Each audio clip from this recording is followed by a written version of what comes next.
How does an app built by two university undergraduates go on to emerge as one of the most addictive apps in the evolving landscape of social networking across Africa? Its popularity soared, surpassing even Facebook in Nigeria, with an outstanding user base of over 12 million Nigerians, compared to Facebook's 6 million users in the country at that time. We have 20 million users in total and 13 million Nigerians, 6 million South Africans. The hype surrounding 2go made it the hottest app in the continent, with everyone wanting to be a part of it, own Go credits and join chat rooms. So how then did it go from being the rave of the continent to being forgotten like it never existed?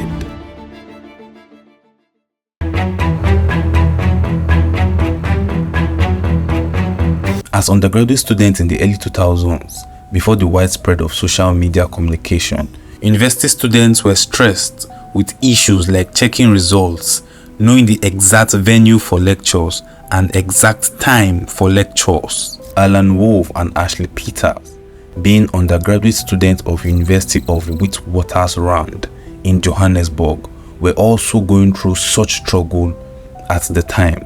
Well, as students of the Department of Computer Science, they leveraged on their tech knowledge and came up with the idea of solving the problem which most students experienced at that time. So in the year 2006, Wolf and Peter built a basic mobile site which initially allowed just the both of them to track which lecture they had to go for next. And due to the effectiveness and usefulness of the mobile site, they shared their latest developments with their close friends, who also found the site very useful after using it for just a few weeks. Alan, being a quick and deep thinker, came up with the idea that the app should be used for more than just tracking classes alone. And well, being young tech guys, Alan and Peter came to a conclusion that there was a key factor that will make this site more fun and appreciated by their friends: texting for free using the app. So a quick one guys, after watching this video till the very end, kindly like, share, drop a comment and subscribe to the channel for more videos such as these, and also connect with me on Instagram, Twitter and TikTok. Thank you so much, I really do appreciate you. Now let's jump back into the video.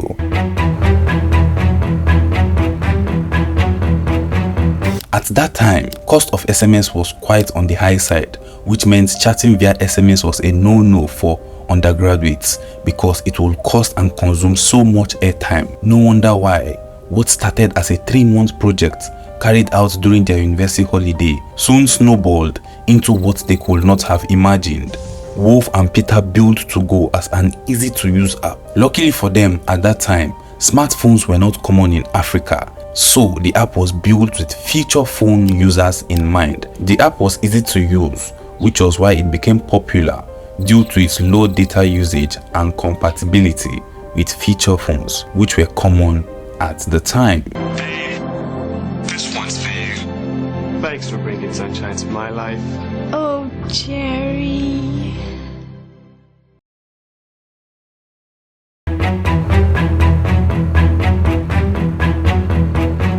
Within the first day of launch in 2007, they had over 100 users from within their university alone, and by the end of the week they were at over 1,000 users. 2 weeks later, they noticed their little university project had gradually spread from Johannesburg to Western Cape, and it showed no signs of stopping as more users kept coming on board. At this point, Alan and Peter's focus had totally shifted from their academics and solely focused on growing their startup. In Peter's words, he said, "Alan and I slowly completed university and we began to focus on 2go more and more as it generated more money and we noticed more and more users." And just like every successful underdog startup, investors started knocking on their door in order to invest and have a bite of this fast-growing tech startup. But Alan and Peter, being young and smart, politely declined all forms of external funding and paid themselves the bare minimum, while also being frugal in their spending and investing their time, energy and profits in building the company and working on better versions of the app. We're a very small team at the moment. We're 8 people. We haven't had any funding. We focus very strongly on technical excellence. As time went by, Alan Wolf completed his degree and could now dedicate all of his time to growing Togo. It was around this time Wolf and Peter decided to speak with Wolf's dad in order to rent out an office space to them, with a promise to pay him back in the nearest future when their business goes global. Seeing the burning passion in the eyes of the two young men, Mr. Wolf agreed to their terms. So with their own office space, this gave them the opportunity to be more creative and organized, and that was when reality dawned on them that despite being technically good, they lacked business sense. This realization made them see the need to hire a business development manager, Peter Lockhart.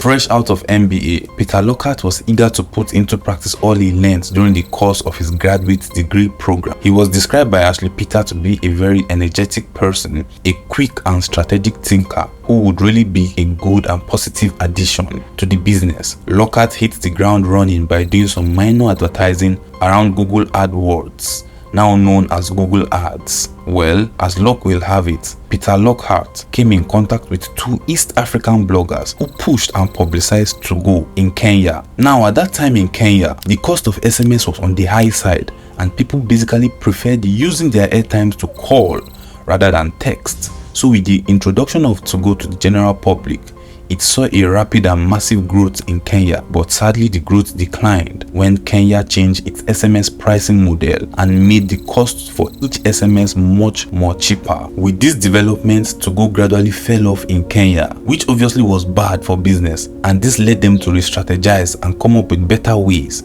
to make Togo popular and rise in Kenya again. While they were re-strategizing and coming up with ways on how to make Togo big in Kenya again, little did they know that Togo was about to experience its biggest outbreak ever by being popular and going viral in a West African country. You know, as the most populated African nation, you can imagine the effect of a brand going viral in a country like Nigeria. In Ashley Peter's words, he said, "We had Nigeria as a viable market in our minds since 2009. The telecommunications market in Nigeria was growing massively, and it was obvious to us that if we could provide them with cheap and effective way to communicate and socialize online, we would succeed. Feature phones are also very popular in Nigeria, and we had gained expertise at developing a great user experience on such handsets." He also said, "While we strongly believe there is huge potential for Togo in other emerging markets countries because it's primarily focused on feature phones, right now we are just trying to grow the company and sustain the growth in Nigeria, which is around 40,000 people a day." Wow, which means in a month they were raking in over 1 million users. So with such massive numbers, how then did Togo disappear like it never existed?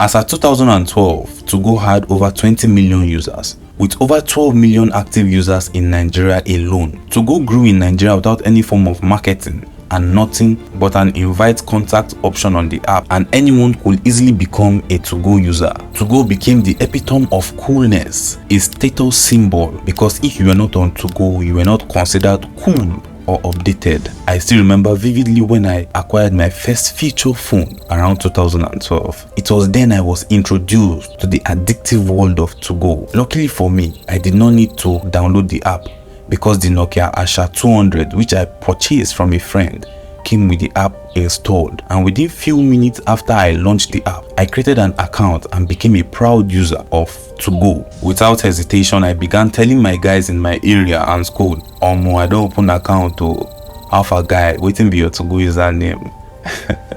I also became addicted to purchasing Go credits in order to join chat rooms so as to meet new people and connect with them. I also had the habit of leaving my Togo account on away mode all night so as to boost my star level, most especially the professional level. I know you also did it. I remember being stuck on professional level for months without crossing over to the expert level. Man, those days were fun. Days when I would use my school transportation fare to purchase an MTN scratch card so as to buy data just to be on Togo and boost my star. So much nostalgic feeling as I'm recording this.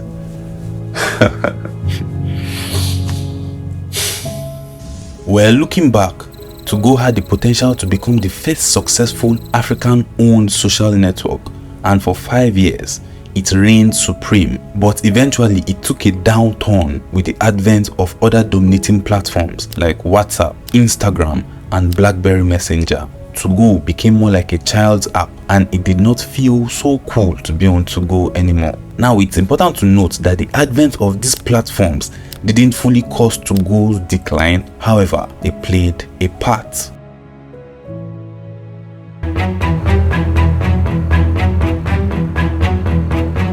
WhatsApp assumed its position as Africa's go-to app when Android smartphones became popular. Unfortunately, Togo failed to adapt and keep up with the evolving landscape. Rather than developing a dedicated Android app, they simply transposed their future phone experience into the smartphone world and launched it.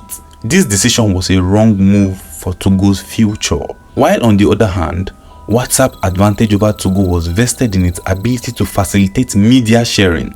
Unlike Togo, WhatsApp allowed users to effortlessly share photos, videos, and create groups without any costs. In contrast, Togo's chat room lacked user control, and certain features required users to purchase Go credits for access. The success of WhatsApp in Africa was not solely dependent on its launch date, but rather on its ability to adapt to the changing market conditions and technological advancement as Android phones gained popularity across the continent. It was only a matter of time before everyone started migrating to WhatsApp, and as we all know, social networking thrives on the strength of communities.